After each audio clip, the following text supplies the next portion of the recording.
they've got to pivot from martyrdom, and some have told foreign journalists, I mean, it's good that we're in charge now. We're going to build a proper state, but it's kind of boring. I want to keep fighting. Maybe I'll do that in Pakistan. Yeah, I mean, it's nice that they are expressing that thought. Some are not even honest sufficiently with themselves to express that kind of thought. If you're a fighter, it's like you see that with a bunch of fighters or professional athletes. Once they retire, they don't know. It's boring.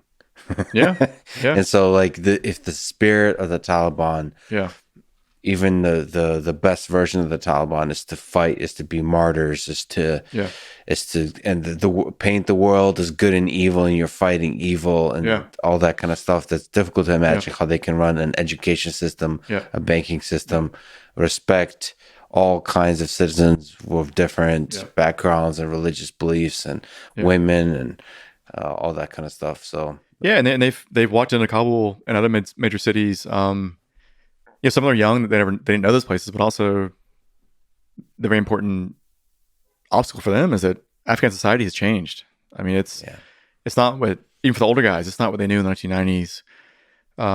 Some always had some ambivalence about, the capital, but now it's totally different. I mean, they've been shocked to see. I think, to me, one of the most striking features of the last few weeks has been that, women have come out on the streets and have stood in their faces and said, we demand rights, we demand education, we demand employment. And these foot soldiers are paralyzed. They're not sure.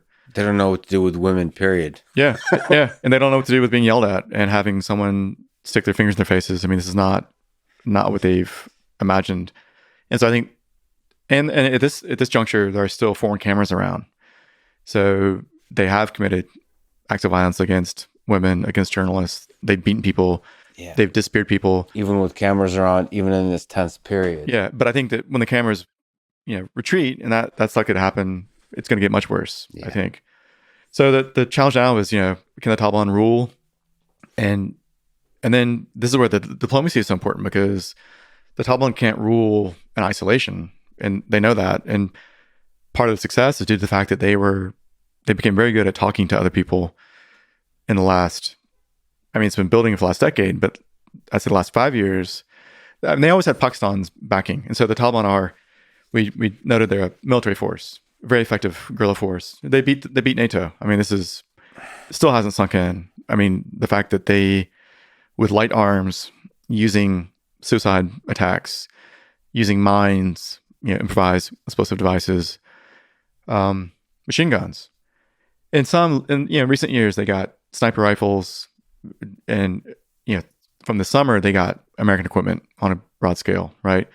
They have airplanes. They have a lot that they will be able to use eventually. But still, basically, it's a story of AK-47s, some American small arms, and mines. So it's very Ho Chi Minh, very old school guerrilla fighting, right? Mm-hmm. And they defeated the most powerful military alliance in world history, probably. So that has not yet sunk in, and what that means for American and global politics. And now they're trying to rule, right? They know they need international support. And their most consistent backer has been Pakistan, who sees them as an extension of Pakistani power. And this is very important for a Pakistani elite that, of course, is looking toward India. They want to have their rear covered, right? They want to make sure that these Pashtuns don't cause trouble for Pakistan. And they for some of the security forces, they like this vision of the Islamic State that the Taliban are building there, because those are not so distant from their views of what Pakistan should be. But the Taliban have been smart enough to kind of diversify their potential international allies. Mm-hmm. So everyone in the neighborhood has wanted the U.S. to leave, right? If we go back to 2001, there were Iranian and American special forces in the north working together against the Taliban to displace them, using, Iranian, American, and then Afghan resistance forces against the Taliban. And that was a real moment of rapprochement if we go back to the missed exits. The relationship with Iran could have been different at that moment. But the U.S., under George W. Bush, devised this axis of evil language, put them together with their enemy, Iraq, and then North Korea. All that went south. that was a missed opportunity. But in recent years, the Taliban and Iran have kind of papered over the differences. They allowed the Taliban to open some offices on Iranian territory, likely shared some resources, some intelligence, some sophisticated weaponry. And then the Taliban went to Moscow. And for the Putin administration, they've long been worried that they see the Taliban as a kind of disease that will potentially move north, infect Uzbekistan, Tajikistan, Kyrgyzstan, Turkmenistan, Kazakhstan, and maybe creep into Russia's sphere of influence. Maybe that's why they have a bunch of troops sitting in Tajikistan. I mean, the one forward base that Russia still has in Central Asia is in Tajikistan. And so the Taliban were always a worrying point, but also useful because they could say, well, in case the Taliban get out of control, we need to be here. And so Tajikistan said, okay, you're helping secure us. And yes, it impinges upon our sovereignty, but it's okay, So Putin said, let's, give another black eye to the Americans and let's, treat the Taliban as if they're the kind of government in waiting. Let's have them come to Moscow multiple times. This summer, for the last year or two, they've been talking to China, right? So the photographs of senior Taliban figures going from their office in Qatar, which was a major blow to the U.S.-backed government, the fact that they were able to open up an office in Qatar that at one point began to fly a flag of the Islamic Emirate of Afghanistan, that basically said we're a state in the waiting. Yeah. And as the U.S.-backed Afghan government failed at ruling too, right? As they showed how corrupt they were, and as they really alienated more and more Afghans by committing acts of violence against them, by stealing from them, by basically creating a kind of kleptocracy, right? The Taliban said, we are pure, we are not corrupt, and look at us. We're winning on the battlefield. And internationally, look, we're talking to China. We're talking to Putin. We're talking to China. Yeah. We're a legitimate, powerful center of Central Asia. And also kind of, hinting that, we have a website. I mean, the whole digital angle is amazing because they began to, and this is important actually, they had a website which grew more and more sophisticated. Again, after having, shot televisions and these kind of ceremonial killings of these infidel devices, right? They said, we have a government, we have commissions, we have a complaint line. They lifted all this technocratic language that you get from any UN document, about good governance and all the kind of, generic language that the NGO world has produced for us, right, in English. They reproduced that in 5 languages on their Taliban website. And of course, I'm not saying anyone believed this, but it was like, just put me in, coach. I know the playbook. I know how to run a government. And look, we have an agricultural commission. We have, a taxation system. And again, this idea, and then on the ground, they had their own law courts. And they would creep into a district, assassinate some people, the local authority figures, men of influence, talk to local clerics, either get them on board or kill them, and say, this state is corrupt, but we're bringing you justice. This is our calling card. Yeah. We're bringing public morality and justice.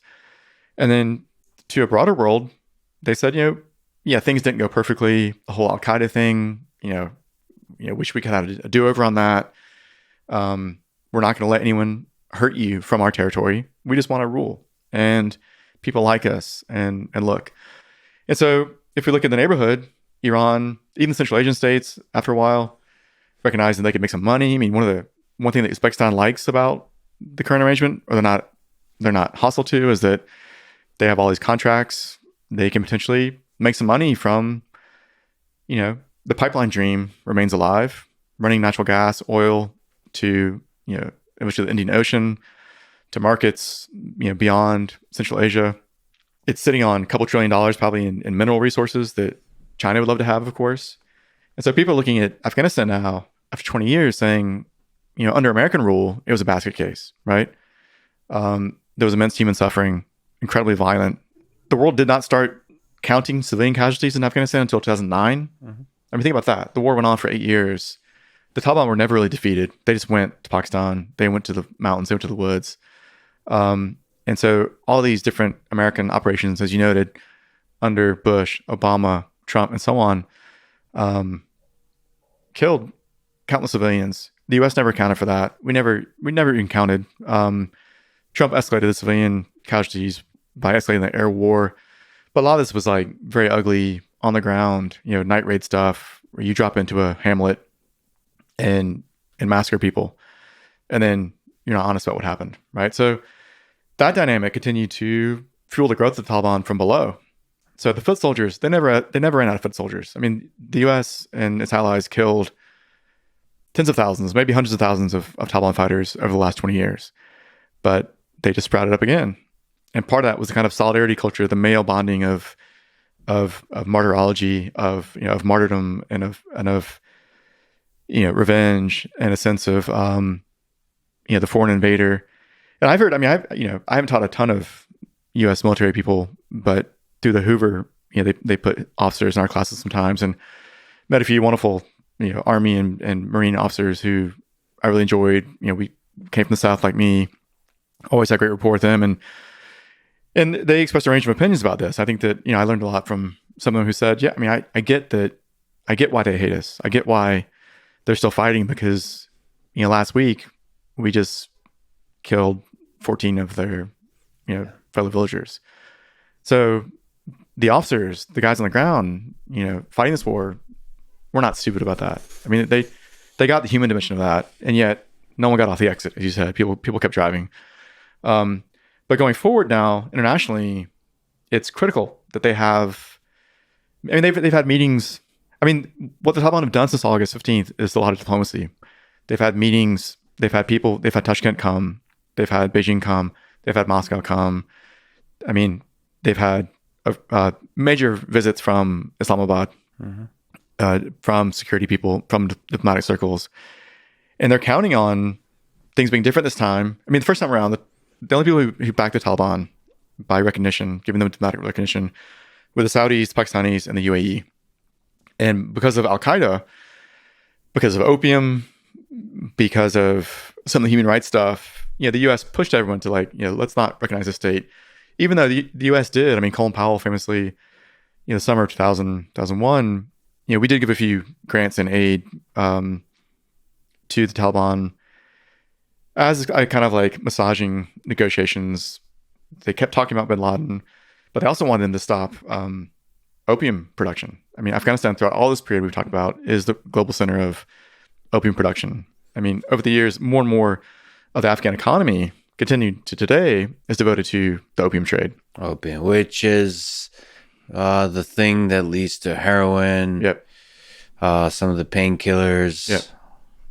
And even if Afghan poppies don't make it to, Hoboken, that they are not the source of American deaths. Yeah. They are part of a universal market, a global market, which, I think any economist will tell you is part of the story of our opium, problem.